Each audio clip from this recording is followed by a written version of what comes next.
اسد الشيعة، شلونك حبيبي اسد الشيعة؟ الله يسلمك حبيبي، اهلا وسهلا. الله يحفظك ويرعاك. عندي سؤال اذا تسمح لي. تفضل. استغل وجودك.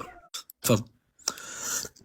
لا فضلك الله يحفظك. الله يسلمك. بسورة البقرة اي الآية 82 الله سبحانه وتعالى يقول: والذين آمنوا وعملوا الصالحات أولئك أصحاب الجنة هم فيها خالدون. نعم. أحسنت، بارك الله بك. الله يسلمك. اي نعم. الله يسلمك ويرعاك. أنا أسأل 1200 سنة أين عمل الإمام المهدي عليه السلام للصالحات؟ وأين أمره بمعروف؟ وأين نهيه عن المنكر؟ تفضل يا أسد الشيعة يا حبيبي.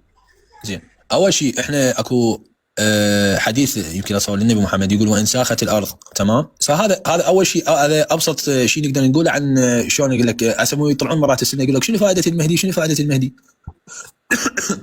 يعني لو ما وجود الامام المهدي كان ساخت الارض، تمام؟ ولا تاخذوا من حجه. هاي واحده. الشغله الثانيه، احنا بالنسبه لنا هسه كتبنا موجود انه أستاذ أسد. نعم حبيبي. عذرا عن المقاطعة أستاذ أسد. نعم. بكتاب الأصول الستة عشر لزيد الناسي اللي هو صحابي للإمام الصادق عليه السلام، سألوه قال له: كانت الدنيا قط منذ كانت وليس في الأرض حجة. الأرض ما فيها حجة. قال: قد كانت الأرض وليس فيها رسول ولا نبي ولا حجة، وذلك بين آدم ونوح في الفترة، ولو سألت هؤلاء عن هذا لقالوا لن تخلو الأرض من حجة، وكذبوا، وأنما ذلك شيء بدا لله عز وجل. فالله سبحانه وتعالى يقول: وعلى فترة من الرسل. هنالك فترة لا يوجد بها لا نبي ولا وصي ولا رسول، والأرض ما ساخت. هذا قول الإمام الصادق عليه السلام. قول الامام تفضل الصادق. أكمل يا أستاذنا أسد الشيعة حبيبي، تفضل. منتقم، عندك مداخله؟ ليث انت صرخي؟ التقليد ما له دخل بالعقيدة، وسؤال يعني عقائدي.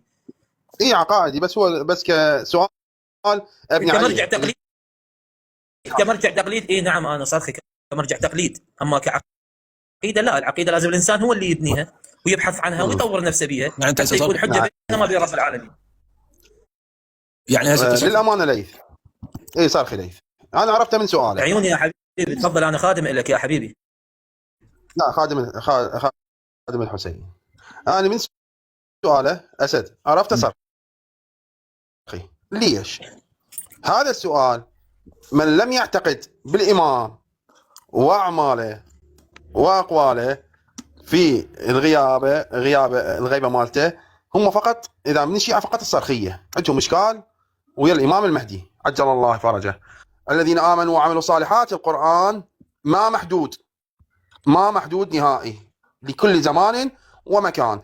بما انه الامام المهدي حاليا غائب عند ظهوره هنا اذا تجي على المصطلح الموجود بالايه الكريمه، او تماشى مع رؤيتكم بانه عند ظهوره سوف يعمل الصالحات.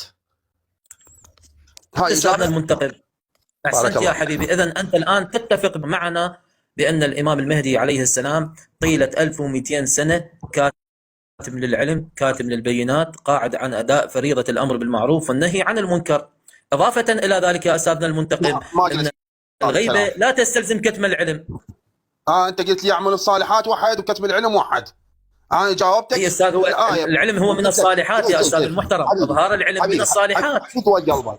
فدوى قلبك، هل اختصر الصالحات فقط بالعلم؟ هل اختصر الصالحات فقط بالعلم؟ اجبني. لا، فقط ما بالعلم؟ اختصرت فقط بالعلم. لا ما اختصرت فقط بالعلم. الصالحات هو كل عمل صالح، أمر بمعروف، نهي عن منكر، إظهارا للعلم، إرشادا للناس، تبشيرا للناس، هداية للناس. هذه كلها تندرج ضمن الصالحات. وأنا قاعد أسأل 1200 سنة أين الإمام المهدي من كل هاي الأعمال؟ حبيبي أستاذ ليث، إذا تسمح لي مداخلة المنتقم. يعني هسه حبيبي أسد الشيعة حبيبي خادماني. الله يسلمك. يعني هسه حسب كلامك، يعني إذا صارت الغيبة يعني انتفع علم هذا الشخص؟ لو شنو؟ لا، الغيبة ما تأثر على علم المهدي. هذا احنا قاعد نسأل وين علم غيبة الإمام هسه غيبة صح؟ إذا غيبة ومعها كتم للعلم وكتم للبينات، هذا الله سبحانه وتعالى بالقرآن ذمه. أوكي. النبي عيسى على سبيل المثال، النبي عيسى الله سبحانه وتعالى يقول بالقرآن الكريم: يا عيسى إني متوفيك ورافعك الي. اي رفع عليه راح يظهر ويا رفع الامام عنه المهدي. التكليف. المسيح شنو مستفادين من عنده هسه؟ يعني ما بي فائده؟ يا ما راح عيسى اني متوفيك ورافعك الي، رفع حبيبي. عنه التكليف. حبيبي ولا لا يوجد رفع عنه قياس بين التكليف. عيسى عليه السلام والمهدي. غيبة النبي عيسى هسه من راح يرجع يظهر ويا الامام المهدي، تمام؟ الوادم شنو محكمها هسه برايك؟ يا حبيبي يا محترم تاج راسي انت، انا قاعد اقول لك عيسى عليه السلام رفع عنه التكليف. انا قلت لك النبي يونس غاب، تمام؟ دول شنو حكمهم يعني؟ يونس عليه السلام، اسمعني انا قاعد اجاوبك واحده واحده. يونس عليه السلام عندما كان في بطن الحوت الله سبحانه وتعالى يقول عنه وكان من المسبحين. والان لا يوجد قياس بين المهدي وبين ليش تروح عليه؟ انقذ المهدي عليه السلام بيا لا مو حوت بيا محيط، تنقذ. حتى روح اطلع المهدي من الحوت، طلع نشوف يا محيط وانت ايش الجيوش. تفضل الموالي ذاتي تصعد.